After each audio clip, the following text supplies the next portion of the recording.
Hello guys, welcome back to new video. ఇది వచ్చేసి day number 6 మేఘాలయలో last day కూడా. Trip end వచ్చేసింది and చాలా విషయాలు మాట్లాడదాం కూడా. బడ్జెట్ ఎంత అవుతుంది, ఎంతమంది వస్తే ఎన్ని రోజులు ఉండొచ్చు, ఏమేమి చూడొచ్చు, అట్లా కొంచెం రఫ్గా డీటెయిల్స్ ఇవ్వడానికి ట్రై చేస్తాను. ఎట్ ద సేమ్ టైం రిటర్న్లో మనం మళ్ళీ గువాహటి వెళ్ళాలి, 112 కిలోమీటర్స్. గువాహతిలో ఒక ప్లేస్ చూపిస్తానని చెప్పాను, కామాఖ్య టెంపుల్, అది కూడా ఫేమస్ ఉంది, అది కూడా విజిట్ చేద్దామని చెప్పి. ఈ రోజు నేను పొద్దున్నే స్టార్ట్ అయిపోతాను ఇక్కడ నుంచి. ఇంకా గువాహతికి వెళ్ళేసి ఆ టెంపుల్ చూసుకొని ఈవినింగ్ మనం వెళ్తున్నాము. ఇటువైపు ఉన్న వందే భారత్లో గువాహతి నుంచి న్యూ జల్పాయిగురి, వెస్ట్ బెంగాల్లోని న్యూ జల్పాయిగురి వరకు నాకు వందే భారత్ ట్రైన్ ఉంది. ఎక్స్పీరియన్స్ చేద్దాం ఆ ట్రైన్ కూడా ఎలా ఉంటుంది, ఏంటి సంగతి అని చెప్పి. పదికి మొదలెడదాం. ఇప్పటిలాగే హోటల్లో బ్రేక్ఫాస్ట్ ఉంది, అది లాగించేసి మన జర్నీ మొదలెడదాం అస్సాంలోని గువాహతి వైపు.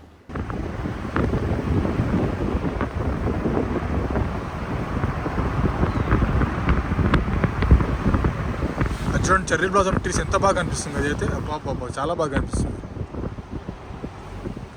ఇప్పుడు ఇంకా ఇంపార్టెంట్ పాయింట్స్ మాట్లాడదాం చూడండి, ఇంక్లూడింగ్ బడ్జెట్. యాక్చువల్లీ మేఘాలయ రావడానికి బెస్ట్ టైం వచ్చేసి జూన్, జూలై, ఆగస్ట్ మంత్స్ చూడండి. మాన్సూన్ టైమ్స్లో వస్తే మార్చి నుంచి ఇక్కడ వర్షాలు స్టార్ట్ అయిపోతాయి. అంతా వర్షాలు పడి ఆ చుట్టుపక్కల కొండలు కానీ వాటర్ ఫాల్స్ కానీ ఒక మంచి రూపు పొందాలి అంటే జూన్ నుంచి బాగుంటుంది చూడండి. నాకు తప్పలేదు, ఎందుకంటే ఇప్పుడు నేను వీళ్ళతో కొలాబరేషన్లో వచ్చాను. ఎంతో కొంత నాకు ఖర్చులు మిగులుతాయి. అండ్ నార్త్ ఈస్ట్ వైపు వ్యూస్ రావడం చాలా కష్టం, వీడియోస్కి రేరుగా వస్తాయి. నేను అవన్నీ దృష్టిలో పెట్టుకొని ఈరోజు మేఘాలయ ట్రిప్ కూడా చేయలేదు, ఎందుకంటే చాలా ఎక్స్పెన్సివ్ అయిపోతుంది, మనకు వచ్చే డబ్బులు చాలా తక్కువ. సో నేను నాకున్న బడ్జెట్ కండిషన్కి నేను రిస్క్ తీసుకోదలుచుకోలేదు. ఇప్పుడు కరెక్ట్ టైం కాదు, అయినా కూడా సరే ఎంతో కొంత విజిట్ చేసి చూపించేద్దాం. నెక్స్ట్ టైం వచ్చే వాళ్ళకి ఒక ఐడియా వస్తుంది ఐటనరీ వైజ్గా అన్నట్టుగా నేను వచ్చేసాను ఇంకా. అండ్ ఎంత వచ్చు బడ్జెట్ అంటే చెప్తాను చూడండి.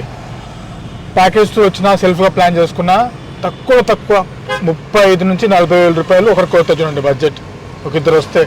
ఎందుకంత ఎక్స్పెన్సివ్ అంటే ఈ నేను చెప్పిన 35,000లో 15,000 నుంచి 20,000 రూపాయలు బడ్జెట్ ఫ్లైట్లో తినేస్తాయి. ఫ్లైట్ టికెట్లకే 15 నుంచి 20,000 పోతాయి, ఇంకొక ట్రిప్కి 20,000 అయితే అవుతాయి. 40,000 రూపాయలు ఈజీ ఎగిరిపోతాయి. సో అడ్వాన్స్ బుకింగ్ అవసరం. అండ్ సెల్ఫ్గా వస్తూ ఉంటే కూడా రావచ్చు, బట్ ఈ స్కూటీ తీసుకుని వర్షాకాలంలో తిరగాలంటే బాగా ఇబ్బంది అయిపోతుంది. సో బెస్ట్ ఈజ్ ఒక 4-5 జమ అయ్యి ఇట్లయినా టూర్ ప్యాకేజ్ తీసేసుకొని తిరగడమే ఉత్తమం ఆ టైంలో. అంటే ఘాట్ రోడ్స్ స్లిప్పరీగా ఉంటాయి, ఛార్జెస్ తీసుకోవద్దు అన్నిసార్లు. అండ్ పీపుల్ కూడా అంతా బాగా ఫ్రెండ్లీగా ఉన్నారు. అంటే ఇంకా అంత కమర్షియల్ అవ్వలేదు. మెయిన్ థింగ్ ఏంటంటే వచ్చారు కదా, దొరికాయి కదా, దోచుకుందాం అనే కాన్సెప్ట్ ఇంకా వీళ్ళు రాలేదు. ఇప్పుడెప్పుడే టూరిజం ఊపందుకుంటుంది కాబట్టి వాటర్ బాటిల్ అయినా కానీ ఫుడ్ కూడా ఎక్స్పెన్సివ్ ఏం లేదు, 100 నుంచి 200 రూపాయల్లో దొరికేస్తుంది మోస్ట్లీ.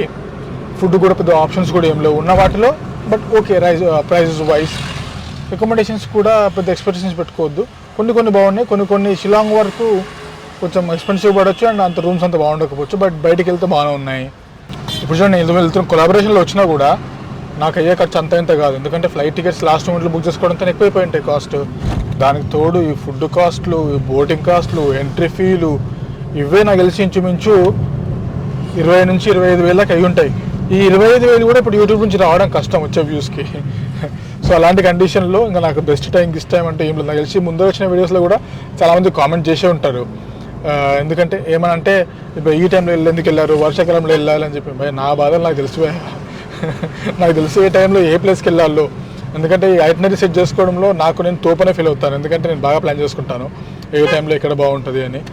సో దాని తగ్గట్టుగానే నేను సెట్ చేసుకుంటాను. And at the same time నాకున్న బడ్జెట్ ఎంత, అది నేను పెడితే నాకు ఎంతవరకు రిటర్న్ వస్తుంది, నా బడ్జెట్ ఎంతవరకు రిస్క్లో ఉంటుంది, ఇంకెన్ని రోజులు కట్టుకుంటూ కూర్చొని ఈఎంఐలు ఇట్లా ఏజ్ అంతా అయిపోతుంది. సో నేను కూడా కొంచెం కేర్ఫుల్గా ప్లాన్ చేసుకోవాలి థింగ్స్ అన్నీ. చూద్దాం ఎలా వెళ్తుందో. ఇంకా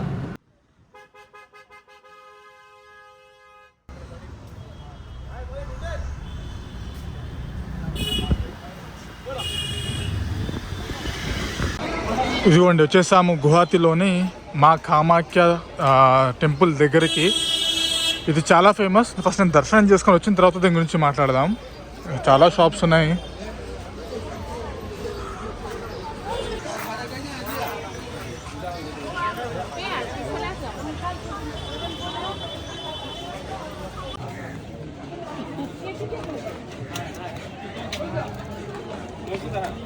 బాగుంది, టెంపుల్ ప్రెమిస్ అంతా నీట్గానే ఉంచారు, పర్లేదు. కొద్దిగా ఎక్కాల్సి ఉంటుంది పైకి, స్టెప్స్ చూసుకోండి ఇట్లా.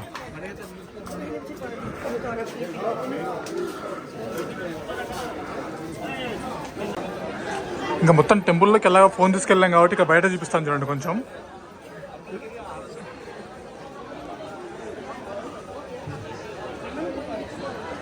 ఇలా ఉంది టెంపుల్ ప్రెమిసెస్ అంతా కూడా. ఏదైతే 51 శక్తి పీఠాలు ఉన్నాయో అందులో ఇది 4th చూడండి. నాకు గుర్తున్నంతకైతే 4th. రాంగ్ ఉంటే పట్టించుకోవద్దు ప్లీజ్.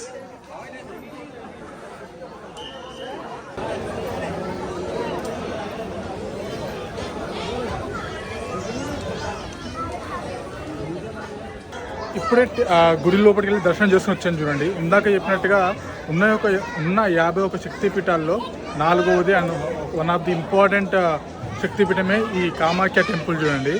దర్శనానికి చాలా సింపుల్ ప్రాసెస్. అయితే మీకు టోకెన్ తీసుకుని వస్తే క్యూ లైన్లో నుంచి వెళ్ళాలి. బట్ ఆ క్యూ లైన్లో వెళ్ళినా కూడా ఫ్రీ దర్శనంకి అయితే నాకు తెలిసి ఇప్పుడున్న గౌడ్ ప్రకారంగా 6 hours అయితే పడుతుంట మినిమం. ఇంకోటి వచ్చేసి 500 rupees ఉంది. అది తీసుకున్నా కూడా 3 నుంచి 4 hours అయితే పడుతుందంట చూడండి. ఎందుకంటే మధ్యాహ్నం 1 నుంచి అరౌండ్ 2:30 వరకు టెంపుల్ క్లోజ్ ఉంటుంది. సో కుదరదు. ఏది ఆ టోకెన్ సిస్టమ్ ఇదంతా లేదు. సడన్గా వచ్చారు దర్శనం చేసుకుని వెళ్ళాలంటే నా వెనకాల అనిపిస్తుంది మీకు ప్లేస్. అది వచ్చేసి గేట్ నెంబర్ 2 చూడండి. అందులో డైరెక్ట్గా వెళ్ళిపోవచ్చు. ఇలాంటి టోకెన్ అవసరం లేదు, ఏం అవసరం లేదు. వెళ్ళిపోయి దూరం నుంచి దర్శనం చేసుకుని వచ్చేయచ్చు. మనం ఎప్పుడైతే గుడిలోనికి వెళ్ళాలనుకుంటున్నామో అప్పుడే ఈ ఫ్రీది కానీ ఆ 500 rupeesది కానీ టికెట్ తీసుకొని వెళ్ళాల్సి ఉంటుంది.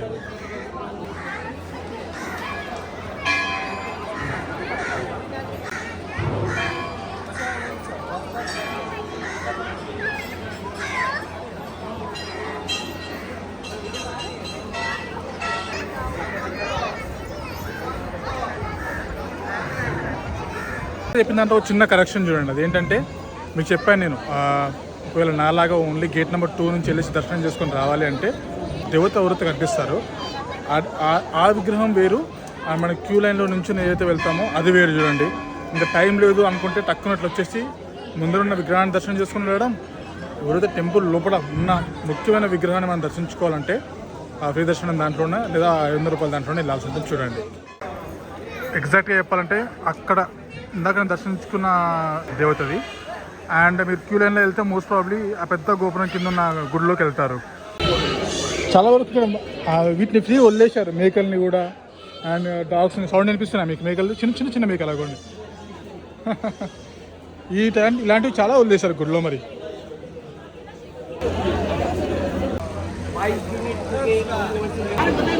అండ్ ఇక్కడ సంవత్సరానికి ఒకసారి ఒక మేళా, ఒక ఫెస్టివల్ లాగా జరుగుతుంది. అది కైండ్ ఆఫ్ దేవత యొక్క మెన్స్ట్రుయేషన్ సైకిల్ని సెలబ్రేషన్ చేసుకోవడానికి చేస్తుంటారంట చూడండి. ఆ టైంలో వస్తే మాత్రం ఇక్కడెక్కడ మనకు నించోవడానికి కూడా స్పేస్ ఉండదు చూడండి. ఇంకా ఆకలి అవుతుందని ఇక్కడే మన అక్కడ జై మా కామాఖ్య హైదరాబాద్కి ఇచ్చినాడు ఉంది. దోశ ట్రై చేశాను, బాగానే ఉండే. కాకపోతే కాస్ట్ వచ్చేసి 90 rupees తప్పదు ఇలాంటి ప్లేస్లో. ఇక మళ్ళీ కార్లోకి వచ్చేసాను. ఇప్పుడు మనం వెళ్దాం ఇంకా రైల్వే స్టేషన్కి. ఇక్కడ నుంచి అరౌండ్ ఒక 7 kilometers ఉంటుంది. ఒక పాయింట్ నేను 3 రోజులు చెప్పామనుకుంటున్నా, మర్చిపోయినా. అది ఏంటంటే ఈ గువాహటి నుంచి మేఘాలయ 100 kilometers. బట్ మేఘాలయలో ఒక్క కోతి కనిపించలేదు నాకు. అది ఏందో అర్థం కాలేదు. ఒక్క కోతి కూడా నేను మేఘాలయలో ఉన్న 6 రోజులు చూడలేదు. బట్ ఇప్పుడు ఆ గువాహటిలో చూస్తే మొత్తం కోతులే కనిపిస్తున్నాయి. ఎక్కడ చూసినా కూడా కోతులే కనిపిస్తున్నాయి అసలు ఇక్కడ. అదేం ఫ్యాక్ట్ అర్థం కాలేదు. యాక్చువల్గా కోతులు అంటే మైగ్రేట్ అయితే ఉంటాయి కదా. అక్కడ ఫ్రూట్స్ గిట్స్ బాగానే ఉన్నాయి, మరి కోతులు అక్కడ ఎందుకు లేవు అనేది నాకు పాయింట్ నాకు అర్థం కాలేదు. అంటే ఎన్వైరన్మెంటల్ బేస్గా ఫారెస్ట్ కోతులకు సెట్ కాదా, లేకపోతే అవి అట్టు వెళ్ళడానికి భయపడుతున్నాయి ఏంటని నాకు అర్థం కాలేదు. అండ్ ఇక్కడ ఒక విజిట్ చేయడానికి ఒక ఇంపార్టెంట్ ప్లేస్ కూడా ఉంది. అది వచ్చేసి కాజీరంగా నేషనల్ పార్క్ చూడండి. ప్రాబ్లం ఏంటంటే ఇక్కడ నుంచి అరౌండ్ 130 kilometers 140 kilometers వెళ్ళాలి. అప్ అండ్ డౌన్ 280 kilometers అయిపోతుంది. అది దాని కొంచెం సపరేట్గా ప్లాన్ చేసుకొని వస్తేనే బాగుంటుంది. ఇఫ్ ఇన్ కేస్ మీ దగ్గర టైం ఉంటే అది యాడ్ చేసుకోండి లిస్ట్లోకి. Sudeep bye, thank you. अच्छा हमको सेफली सब कुछ दिखा लिया और वापस ला लिए. Thank you. మనోడు అంటే ఇప్పటివరకు నేను చాలా ప్యాకేజీలతో అప్పుడప్పుడు వెళ్తూ ఉంటాను కదా. సో మనోడు కమర్షియల్ కాదు భయ్య, అంటే జెన్యూన్గా ఉన్నాడు మనిషి. అంటే కమిషన్ల కోసం కకృతి పడే టైప్ కాదు. నేను చూసాను, గమనిస్తాను కదా 6 రోజుల నుంచి. కొన్నిసార్లు కొంతమంది నేను చూస్తుంటాను ఇక్కడ కమిషన్ వస్తుందంటే అక్కడికి తీసుకెళ్ళి మనం అంటగట్టడాలు, మనం ఇబ్బంది పడతాం తర్వాత. మనోడు ఈ ట్రిప్లో ఎక్కడ నాకు అట్లా చేసినట్టు అనిపించలేదు. అండ్ లంచ్ దగ్గర కూడా నేను తినిపిస్తాను రా అంటే కూడా వద్దొద్దని పెళ్ళి తన ఫుడ్ తను తినడం మంచిగా అనిపించింది నాకు అట్లా. చూడండి కింద మీకు ఎవరు కనిపిస్తుందా, అది వచ్చేసి బ్రహ్మపుత్ర నది చూడండి. అంతా బ్రహ్మపుత్ర నది.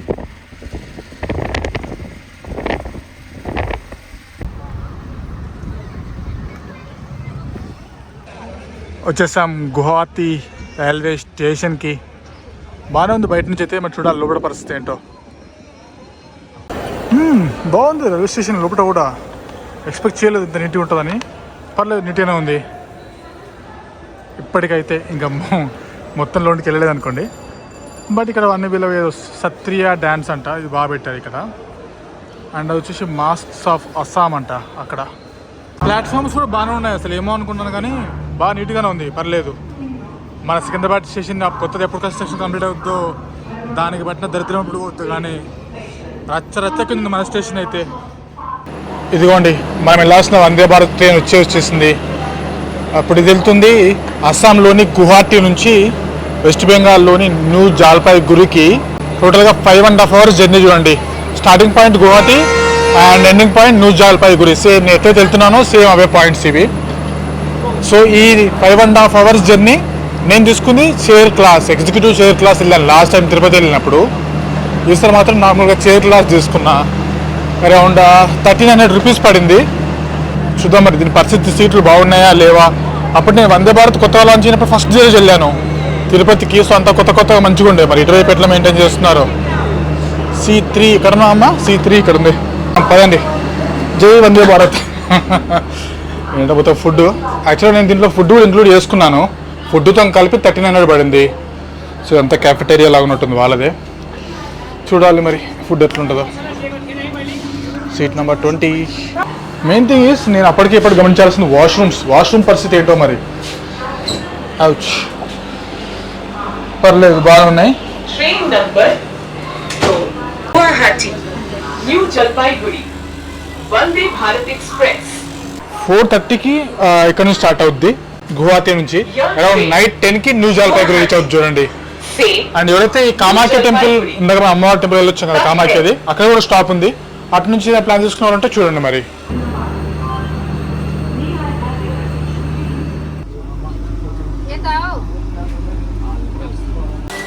చూడండి ఎగ్జాక్ట్ గా టైంకి ముందు వందే భారత్ మజాక. దీంట్లో ఇరుక్కొని పాపం టీసీకి చలాన్ కట్టిన వాళ్ళు, ఫైన్ కట్టిన వాళ్ళు చాలా మంది ఉన్నారు. అమ్మాయ్యా, ఇంకా చూద్దాం. అలా మనం ఫుడ్ ఆఫ్ చేసుకున్నాం కాబట్టి స్నాక్స్ అలా రెడీ ఉన్నాయి. మరి మనకేమి ఇస్తారు అంటే చూద్దాం ఇంకా స్టార్ట్ అయిపోయిన తర్వాత.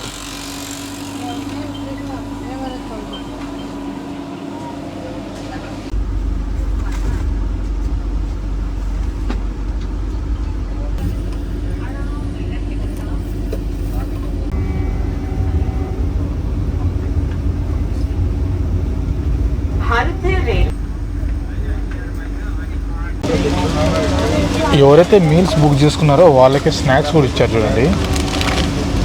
ఏదో గరం ఉంది. మేబీ చూడాలి ఏంటో ఈ ప్యాకెట్లో ఓపెన్ చేసిన తర్వాత చూపిస్తున్నారు. మేబీ ఇది డైట్ మిక్స్చర్ అంట. అండ్ మసాలా చాయ్కి మిక్స్ ఇచ్చారు, వాళ్ళు తీసుకొస్తారు మేబీ చాయ్ తర్వాత. కెచప్, డ్రింక్ అండ్ లాటో పై. ఇంకా మిగతా వాళ్ళకి ఇవ్వట్లేదు. ఎవరైతే మీల్స్ బుక్ చేసుకోలేదు వాళ్ళకి ఇవ్వట్లేదు. కచోరీ లాగా ఇచ్చేసినారు చూడండి. నేను ఏమో అనుకున్నాను, బట్ కచోరీ లాగా ఉంది. కచోరీ బాగాలేదు, లిటరలీ రాయినట్టే ఉంది గట్టిగా. ఇదిగోండి మన ఫుడ్ వచ్చేసింది. కొద్దిగా చికెన్ కర్రీ అండ్ దీంట్లో ఏముంది, పప్పు, రైస్, దీంట్లో కొంచెం వెజ్జీస్ ఉన్నాయి and rasgulla and curd.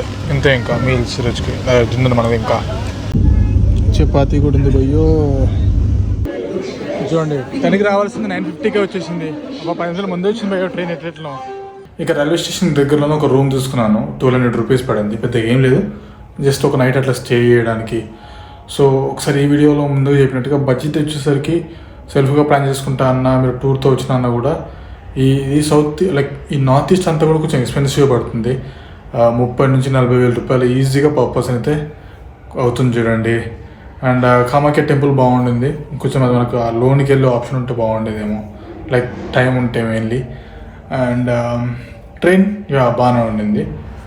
Like 5 stops ನಂತರ ట్రైన్ బాగానే ఉండింది. Food was okay. అండ్ ఈ మేఘాలయ ట్రిప్ ఇంతే. చూద్దాం మరి ఈ వీడియోస్కి వచ్చిన రెస్పాన్స్ని బట్టి ఫుల్ టూర్ ప్లాన్ చేయాలా లేదన్నది ఇంకా డిసైడ్ అవుదాం. మళ్ళీ నెక్స్ట్ ట్రిప్తో వెళ్దాం. Until then bye.